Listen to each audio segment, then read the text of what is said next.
What's up, guys? It's Wednesday night, hopping in the 911. Man, shout out to everybody watching the channel. Appreciate you guys. Shout out to all the channel members supporting the channel. I appreciate it. It's $1.99 if anybody wants to do it. I really appreciate you guys. I'm not selling anything. That's the only thing I'm doing to keep me motivated to make the videos. All right, let's fire this bad boy up. Shout out to Alex-CPA. He left a comment on the channel about his portfolio setup, and then he said, I'm not trying to promote. He's like, but I just dropped the video about it. So I went over to his channel. He's got an awesome channel, guys. I'll throw it up on the screen. Oh, I need gas. 46 miles. I think I can make it where I'm going. Man, shout out to Young Enterprise on Instagram. I don't know where you're at, dude. Come back to the channel. He used to watch the channel. He made me an awesome intro to the channel, and I lost it. I lost the file, but I used to use it. Go back and watch my old videos. You'll see this gauge, this yellow gauge, like a digital version with and he made this little thing in here, right here. He made it say cash flow / quantum. If you guys are new to the channel, I'm a 41-year-old dad of 4. I've been married for 18 years, and I was a diesel mechanic for 15 years. Had my first child in my early 20s. And my wife and I built an e-commerce business starting in 2013 and been working on it ever since. We have about 12 employees, a little more than that with virtual assistants. We have our own office / fulfillment center that we fulfill all of our orders from. And I'm trying to keep my head above water because I'm drowned. It's like I'm exhausted making 4 YouTube videos a day, trying to run a business, take care of kids. We have a newborn baby. Show me somebody on YouTube making 4 or 5 videos a day with a newborn baby. It ain't happening. If he is, I want to watch his channel. No, I'm joking. But we do have a lot going on. Check out that Alpina. That thing's nice. Clean. Slick. It's called Daily Driven Porsche because I daily drive a 911, pick my kids up and stuff in it, and I basically built the car because I was a diesel mechanic. I used to work on Detroit Diesel 60 series all the time. I put tons of turbos on, and I fell in love with turbos. You know what I used to do a lot of? CACs, charge air coolers. You know what we used to do a lot of, actually? We used to, when the turbos would fail and oil would come blowing through the turbo into the CAC, it would literally fill the bottom of the CAC with oil. We would drill a small hole in the bottom corner of the CAC. This is on like a track, like a Freightliner, Cascadia or something. We'd drill a small hole and we'd drain the oil out, and then we'd tap the hole and we'd plug it like a little plug. Sometimes I would take I'd take the intake side off the turbo, and then you'd see the turbine just blown into pieces, and the metal was everywhere. The little pieces of the turbine were everywhere. Changed a lot of CACs. You know what else I changed a ton of? Tons. I mean, probably, no joke, I'm not exaggerating, because there was a campaign for them. It was, I can't remember the name of the engine. MBE 4000. It wasn't a 4000. It was a 2000. I can't remember the name of the Mercedes engines, but we used to work on them a lot in school buses, in like a Bluebird school bus where the back of the engine's in the rear and it the door folds open. EGR coolers, tons of EGR coolers on those Mercedes engines. Did a lot of those, and I did. If you live in the DC area, or you've been to Washington DC, or you've seen a movie in Washington DC, and you've seen the Metro bus driving around DC, I've been on I'm not exaggerating, I've stood on top of every single Metro bus. If you're in DC right now and you look up and you see a number, tell me the number, like 6315 or something. Like, I've been on top of it, even the articulating ones. So, well, anyone that's a hybrid, any of the newer ones, they have Allison hybrid systems. So me and another guy who worked at night named Flash, we were the guys that were troubleshooting and repairing the Allison hybrid systems. So we did tons. There was a campaign. We had to replace what's called the dual power inverter module. It's a huge power inverter on top of the bus. And then we had to change a lot of relays inside the ESS, energy storage system. Back when I was a mechanic, dude, I was trying to buy stocks, And I remember that the ESS on top of the buses was made by Panasonic. And I remember telling everyone, dude, Panasonic's making all the hybrid batteries. We should buy the stock. Oh, and then I was like, they can't, there's no way they can replace, we were replacing a lot of these ESSs. We'd have to take a crane in the shop and we'd have to take it off the top of the bus, put it in a biohazard bag and like ship it a specific way. Well, I can remember back then, dude, long time ago. I can remember this, it's just coming back to me. I was like, there's no way they're going to be able to replace all these batteries. They're going to refurbish them probably. So I started Googling it and looking up all the lithium mining and the refurbishing companies. And I remember I found a little tiny stock. I actually want to get off the phone and look it up. It was a little tiny stock and it was called St. George Mining Company. And I remember I remember back then Nancy Pelosi's husband was like on the board of it or something. And you guys know how like Nancy Pelosi's like insider trading. I don't know if you guys know about that, but her portfolio is like upset. She beats Warren Buffett every year. It's kind of ridiculous. Like her salary is like $140,000 a year or something, but she's like has like 59 million or something ridiculous. But what I'm getting at is I remember seeing her husband was on the board of it. It was St. George Mining Company. Look it up. I don't know if it ever went to anything, but back then it was a penny stock. And I remember thinking like, oh, if her husband's on the board of it. Because back then he was like part of it. He was like doing something with NVIDIA and batteries. And I remember thinking to myself like, not NVIDIA and batteries. I don't remember. But I just remember he was involved with companies. And I thought, oh, this is a little sign. Insiders are up in this thing. But I was just a mechanic trying to figure out a way to get out of the shop because I was so tired every day. I would work from 6 a.m. to 2:30 in the afternoon. And I lived about an hour away, so I would drive to D.C., Hyattsville, Landover, Maryland, PG County. I would drive from Baltimore to PG County really early in the morning. I would wake up at like 4:40 and leave at like 5. I get there at 6. It doesn't sound that bad, but dude, you guys know like East Coast, Northeast, winter, snow all over 95 traffic in the morning with snow. In a 2001 Toyota Corolla with an exhaust leak, so I had to keep the windows cracked. That's the car right there. That's my exact car. That's the exact car I had, but it was tan. Mine was like tan color. But that's the car I drove all the way until my 30s. I drove that car.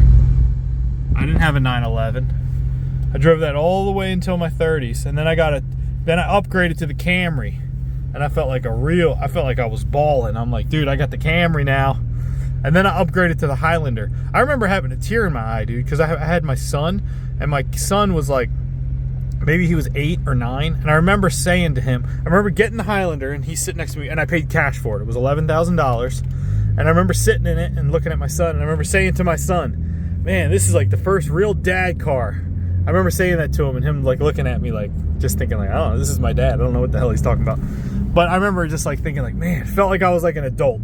And I remember feeling so good because I paid cash for it. I remember telling the guy, oh, no. I don't need a loan. I'm going to pay for it. And he was like, pay for it? He's like, oh, did you already get a loan from your bank or something? I'm like, nah.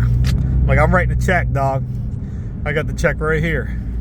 I can remember the check, too. It had like a beach scene on it. If anybody has Bank of America, it was that version. The one that shows like a beach on the check. That's what I love about e-commerce, is that nobody knows who you are behind the screen.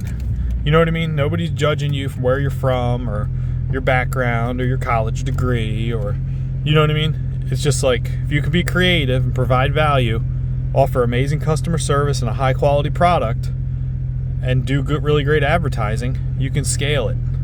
I can remember it was October when I launched our Shopify store, and I remember telling my mom, and telling like my mom, she told her friends, I told my aunt, told some people, and I remember getting a couple orders.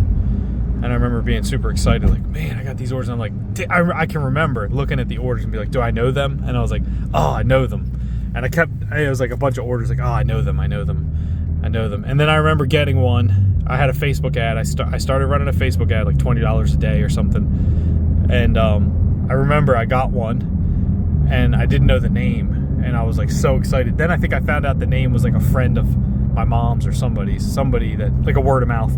And then the next day, I can remember I got a couple orders, and nobody knew who they were. I didn't know who they were, and I was like, no way, dude, this is awesome. And once you get that taste, like you stack that little win, that's all you need is just stack a little tiny win. That's why if you have some goal and you want to chase or something, you think of the big picture, like I want to create an online business, and then you think of the whole thing and you get overwhelmed, and you're like, and then you don't do anything. If you just make one little step and stack a little win, that little win will give you momentum.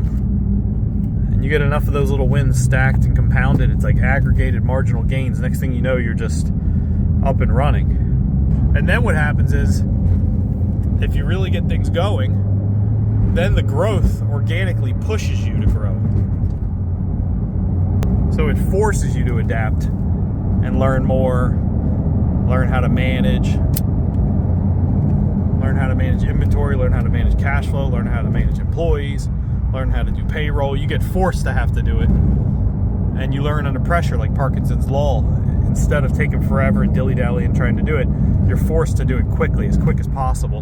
And then you end up doing it because you're kind of doing it out of fear, hope, and excitement, all mixed into one. My wife likes to call it nerve-sighted. Like when our kids are like worried about something, it's like nervousness and excitement's the same emotion. It's like, you know what I mean? Like if you're going out on a stage, you could be super excited or nervous. You really may not even know which one you are. I like to think if I'm nervous or worried, I'm like, I'm just really excited and I just can't process it. But the days I hated the most as a mechanic was when it would be a snowy, wintry day and I couldn't call out. There's a lot of days I would call out if it was too bad, the snow. Or if I call in to call out and they're like, no one's coming in, you got to come in. Like, we have to have you come in, like nothing's getting done or something. And then you end up there, you get there, it's freezing cold. You got to go, they give you a ticket. So Tammy was my boss, Tammy. Shout out to Tammy, Rodney, Dennis. Tammy would give me a ticket, like a repair order. I'd look at the repair order and be like, all right, I'd find the number on the truck. First, I'd see what kind of truck it is. Like, oh, Freightliner, it says 222 or something. So I go on the lot and I'm trying to find it. I know it's a PG County, like an ambulance or something. So I'm like, I'm looking for an M2 Freightliner ambulance with 222 on it. Then I find it. I go to get in it. Battery's dead and there's no air in it. If you guys have ever been in a truck like this or any kind of, most diesels, like larger scale diesels, they have air brakes and air park brake. It's a big yellow knob or red. You got to push it to release your brakes. Well, if there's no air in it, you can't do anything. So then I'm like, damn it. Sometimes it'd be so low to the ground too. So then then what I do is I go back to my toolbox. I get my little fitting. I get a wrench and a fitting, and I get my little air chuck, and then I go get the forklift. I go to the steam bay, and I get the air compressor. So we had a metal, like two metal bars that we welded together, and we had a tire on it, the front of it, on a spindle that spun, and the tire had like a little bit of air in it, and it was basically just, we would push the trucks with that. Then we had a big chain we would hook to the forklift. So what we would do is we'd drop the bar with the tire on it, go get the air compressor, pick it up, put the air compressor all the way against the forks, like the body of the forklift, then put the bar with the tire on it after we put the air compressor on. So you have the full setup. Then I wouldn't even go get another mechanic yet to help me, because you need two people. First I'd go out there because I'd have to figure out which air tank I'm going to air up. So then I go back out there. You lay down on a piece of cardboard in the snow. The bottom of your pants get all wet. I'm only saying this because I like talking through it because I can remember. Because it makes me more grateful now for just... You forget sometimes, you might be in a different scenario and you forget about a season you were in where you were like complaining, and then see this guy painting with spray paint. Sometimes I wear them and drive through and then there's gonna be like pink spray paint all over my car. Oh, I can see it in the wind blowing too. So then I'd get underneath the truck and I'd pull a plug out, put the fitting in, get the air compressor started, hook it up, get in, air it up, make sure it's aired up, look at the gauges. I'm telling you this story because this has happened to me multiple times.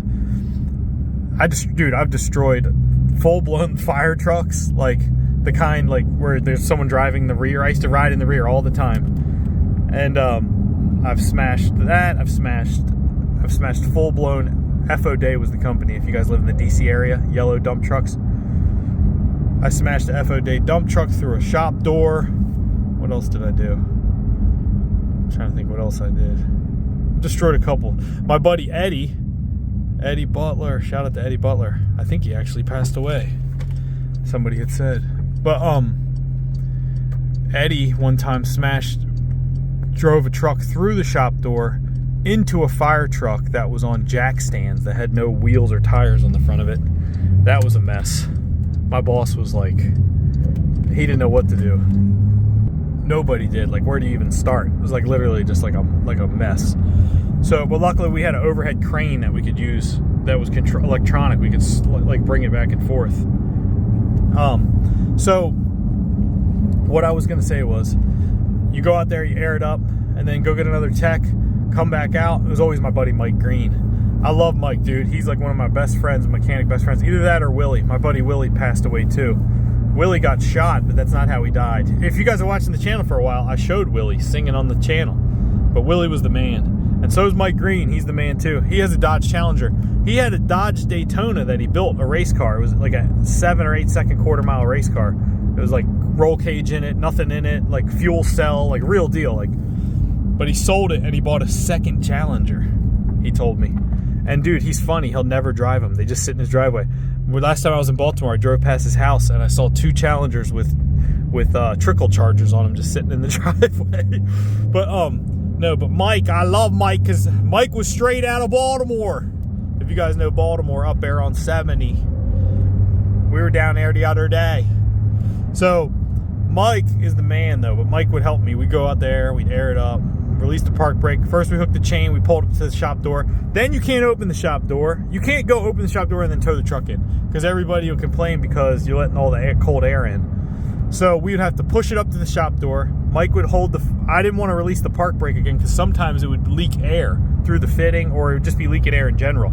So we would release the park brake. Mike would hold the truck with the forklift. Like we would let it sit by the shop door on a little bit of a hill. I'd run around, open the door, and then he'd push me in. Well, there was more than one time where Mike pushed me up to the front door. I had enough air to release the park brake, but I must have aired up the wrong tank, or the lines were frozen because it was winter time, and I had no brakes. I released the emergency brake, but I didn't have any foot brakes, and Mike pushed me straight into the shop door because I couldn't stop. He kept pushing me. So that happened one time, but I think that's what happened to Eddie when he was pushing the truck into the up to the shop door. He ended up going into the shop door. I'm not sure exactly how it happened, but the time I messed up the ladder truck was I was backing out a regular fire truck, and I looked over to my right, and I saw a fire truck next to me. It was 6 a.m. It was dark outside. I was super tired, and I started backing up as if I was backing up like behind the other fire truck, but I didn't like look back to see that it was a ladder truck, which is way longer, twice the length. And I backed into the back part of the ladder truck and got the 2 fire trucks stuck together. It was a bunch of damage, dude. It was a mess. But if you've ever been in a ladder truck, or if it's ever an emergency and you need to move a ladder truck, I'm just telling you little things I remember as a mechanic. If you get into a fire truck, a ladder truck, right here on the fire truck is like plastic, like little plastic like doors for the dash, and there's like a little plastic clip that moves up and down. If you flip it up and the flap will flip down, it's the same in the back. The seat all the way in the back of the ladder truck is the same thing. You both have to hold the switch to start it. So if you have somebody that's in the ladder truck and you go to start it and someone's in the back, it won't start unless you're both holding the switch. So it knows that 2 people are in there, then it'll let it start. That's a little thing that you guys don't need to know probably. I don't know what I'm even talking about, but yeah. So subscribe to the YouTube channel. I'll see you guys in the next video. Appreciate you guys.